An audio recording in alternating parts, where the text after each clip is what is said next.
শহীদ, আহত, পঙ্গুত্ব বরণ করেছে, তাদের আশা আকাঙ্ক্ষার আলোকে একটি বাংলাদেশ যখন নির্মাণ করা সম্ভব হবে, জুলাই ঘোষণাপত্রটি তৈরির উদ্যোগ নেওয়া হয়েছে। সেখানে অবশ্যই আওয়ামী লীগকে নিষিদ্ধের বিষয়টি উল্লেখ থাকতে হবে। আওয়ামী লীগের দল হিসেবে সম্পূর্ণ বিচার নিশ্চিত হবে এবং এদেশের জনগণ যেই আশা নিয়ে রক্ত দিয়েছে, শহীদ, আহত, পঙ্গুত্ব বরণ করেছে, তাদের আশা আকাঙ্ক্ষার আলোকে একটি বাংলাদেশ যখন নির্মাণ করা সম্ভব হবে, তখনই মূলত জন আকাঙ্ক্ষার প্রতিফলন সম্ভব। তো আমরা সরকারের কাছে দাবি জানাবো যে সরকারের পক্ষ থেকে যেই জুলাই ঘোষণাপত্রটি তৈরির উদ্যোগ নেওয়া হয়েছে, সেখানে অবশ্যই আওয়ামী লীগকে নিষিদ্ধের বিষয়টি উল্লেখ থাকতে হবে।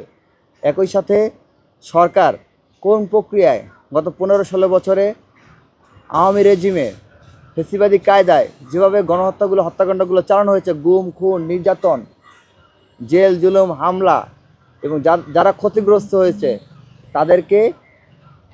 তারা যাতে ন্যায় বিচার পায়, সেই ব্যবস্থার একটা রূপরেখা দেখাইতে হবে এবং কোন কোন প্রক্রিয়ায় তাদের বিচারগুলো হবে। শাপলা গণহত্যা, পিলখানা হত্যাকাণ্ড, আপনার 28 ফেব্রুয়ারির হত্যাকাণ্ড, এরপরে 24 আগস্ট এবং জুলাইতে যে গণহত্যা সংগঠিত হয়েছে, যে দুর্নীতিগুলো আছে, সেগুলোর বিচার আওয়ামী লীগকে কোন প্রক্রিয়া সংগঠিত করা হবে, সেটার একটা রূপরেখা তারা প্রদান করবেন।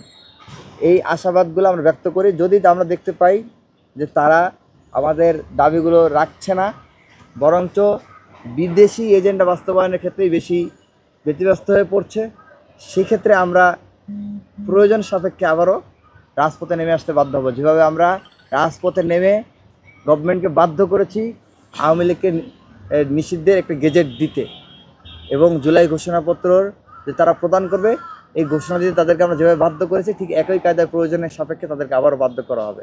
আমরা চাই না বারবার আন্দোলন করতে, বারবার আন্দোলন করে আমরা মানুষকে দুর্ভোগের মধ্যে ফেলতে চাই না। কিন্তু সরকার বিভিন্ন ধরনের কলকাঠি নেড়ে তারা বিভিন্ন ইস্যু দিয়ে জনগণকে ভুলিয়ে রাখতে চায় সবসময়। সে কারণে তারা এই ধরনের নোংরামিগুলো করে থাকে। আমরা সরকারের প্রতি আহ্বান জানাবো, জনগণের ভাষা বুঝুন।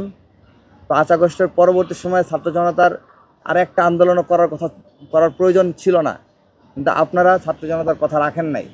বারবার ছাত্র জনতার বিরুদ্ধে অবস্থান নেওয়ার কারণে শিক্ষার্থীদেরকে, শ্রমিকদেরকে, কৃষকদেরকে বারবার আন্দোলনে নামতে হচ্ছে। আমরা এই ধরনের বিষয়গুলো দেখতে চাই না। আমরা আশা রাখবো সরকার আমাদের প্রতি এবং দেশের মানুষের প্রতি সদয় হবে এবং সরকার জনগণের ভাষায় কথা বলার চেষ্টা করবে।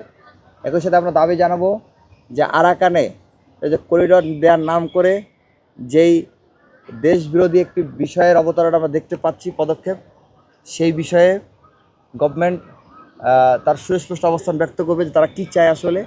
এখন সেই বিষয়গুলো আমরা পরিষ্কার নয়, আশা করি গভর্নমেন্ট এই বিষয়গুলো পরিষ্কার করবে এবং ইস্যুর খেলা তারা বন্ধ করবে। বারবার বিভিন্ন ইস্যু তৈরি করে কৃত্রিমভাবে জনগণকে ভোগান্তির মধ্যে ফেলা, এই ধরনের বিষয়গুলো থেকে তারা বিরত রাখবে।